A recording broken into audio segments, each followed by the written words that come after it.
Imagine a city of 22 million people, a sprawling concrete jungle that stretches as far as the eye can see. It is the cultural and economic heart of North America. But look closer, and you'll find a terrifying reality. This city is built in a place where no city should ever exist.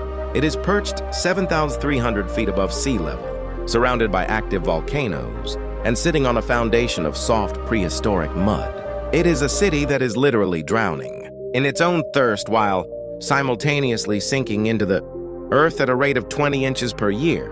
This is Mexico City, and geographically speaking, it is impossible.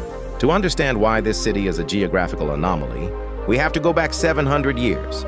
Before the skyscrapers, there was Lake Texcoco. When the Aztecs arrived in the Valley of Mexico, they didn't find a vast plain. They found a massive system of lakes. Legend says they saw an eagle perched on a cactus eating a snake, a sign from the gods to build exactly there. So they did. They built Tenochtitlán, a magnificent city of canals and floating gardens, essentially an artificial island in the middle of a lake. But there was a reason nature hadn't built a city there. The valley is a closed basin. Water flows in from the surrounding mountains, but it has no natural way to flow out. For the Aztecs, this was a manageable defense mechanism. For the modern world, it became a disaster waiting to happen. In 1521, the Spanish Conquistadors arrived. They didn't understand the complex water management systems of the Aztecs. Instead of living with the water, they decided to conquer it. They drained the lakes. They filled the canals with rubble. They paved over the swamp to build a European-style city of stone. This was the original sin of Mexico City's geography.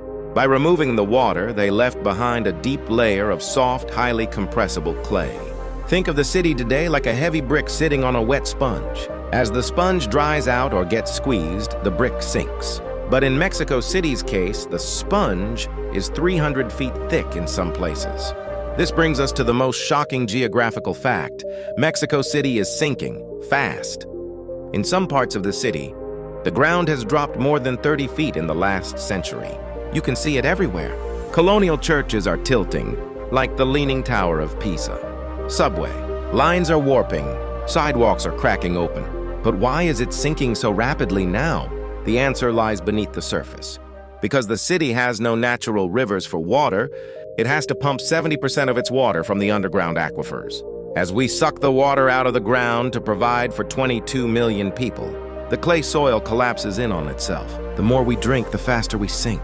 It's a literal race to the bottom. And because the sinking is uneven, buildings are being ripped apart by the sheer force of gravity. As if sinking into a swamp wasn't enough, geography decided to throw another challenge at this city: tectonic instability. Mexico City sits right in the middle of the trans-Mexican volcanic belt. To the south, the massive Popocatépetl volcano looms over the skyline, frequently dusting the city in ash.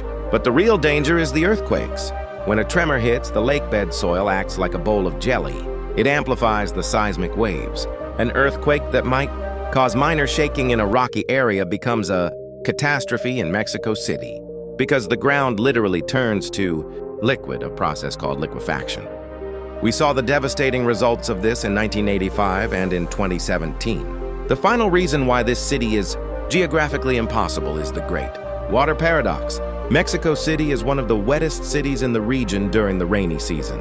It suffers from massive destructive floods because the water has nowhere to go.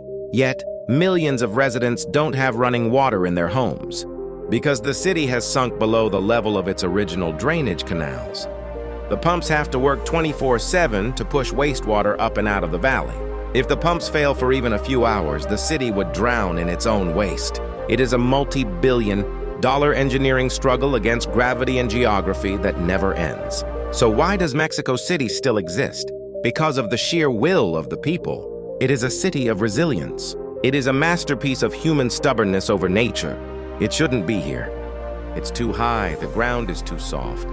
The volcanoes are too close, and the water is too scarce. But every day, 22 million people wake up and prove that even if a city is geographically impossible, the human spirit is not.